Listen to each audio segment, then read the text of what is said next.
ईडीनं काँग्रेस नेत्या सोनिया गांधी आणि लोकसभेतील विरोधी पक्षनेते राहुल गांधी यांच्यावर आरोपपत्र दाखल केलंय। नॅशनल हेराल्ड या वृत्तपत्राशी निगडित एका मनी लॉन्ड्रिंग खटल्यासंदर्भात हे आरोपपत्र दाखल करण्यात आले। एबीपी माझाच्या हाती या संदर्भात एक्सक्लुझिव्ह कागदपत्र लागली आहेत। या संदर्भात अधिक माहिती देत आहेत आपले प्रतिनिधी सोमेश कोलगे।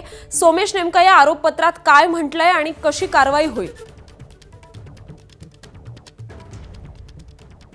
नक्कीच ईडीने जे आरोपपत्र दाखल केले त्यामध्ये जो मुख्य आरोप आहे गांधी कुटुंबावर तो म्हणजे असोसिएट जर्नल्स जे होतं त्या कंपनीची जी मालकी आहे ती मालकी एक प्रकारे मिळवण्यात आली गांधी कुटुंबाच्या वतीने आणि ती मिळवत असताना गैरव्यवहार झाला असा आरोप करण्यात आलेला आहे। आणि त्यामध्ये तपशीलवार ईडीने माहिती दिली आहे की नेमकं या ALJ कंपनीला कधी ताब्यात म्हणजे कधी त्यांचा ताबा हा यंग इंडियन ने मिळवला आणि तो मिळवत असताना कशा प्रकारे जे कर्ज दिलं गेलं होतं त्या कर्जाचं रूपांतर शेअर्समध्ये केलं गेलं आणि या सगळ्यासाठी म्हणजे जो एक पॅटर्न वापरला गेला त्या पॅटर्नच्या माध्यमातून त्यामध्ये प्रत्यक्ष जे नॅशनल हेराल्ड वृत्तपत्र जे पूर्वी एका विश्वस्त संस्थेचं होतं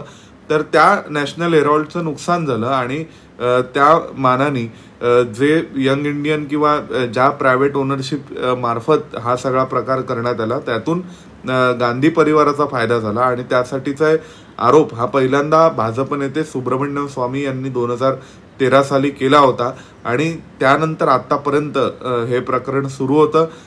2014 साली पहिल्यांदा पटियाला हाऊस कोर्टाने सोनिया गांधी आणि राहुल गांधींना या प्रकरणी जामीन दिला होता आणि त्यानंतर आता या प्रकरणामध्ये ईडीच्या वतीने आरोपपत्र दाखल करण्यात आलेले आहे। शक्यता आहे की यात अजूनही तपास केला जाईल, परंतु ईडीने जे म्हटलंय त्यामध्ये एक्स्ट्राऑर्डिनरी जनरल मीटिंगचा उल्लेख आहे, त्यासोबतच जे नियम पाळणं आवश्यक होतं अशा प्रकारची एखादी उलाढाल करताना ते नियम पाळले गेले नाहीत। थोडक्यात एका विश्वस्त कंपनीचं नुकसान करण्यात आलं आणि हेतुपुरस्सर त्यातून फायदा मिळवण्यात आला आणि तो फायदा हा सोनिया गांधी राहुल गांधी यांच्या कुटुंबाला झाला अशा स्वरूपाचा एकूण संपूर्ण आरोप हा या आरोपपत्रात करण्यात आलेला आहे। बरं, धन्यवाद सोमेश आपण दिलेल्या या सविस्तर माहितीसाठी।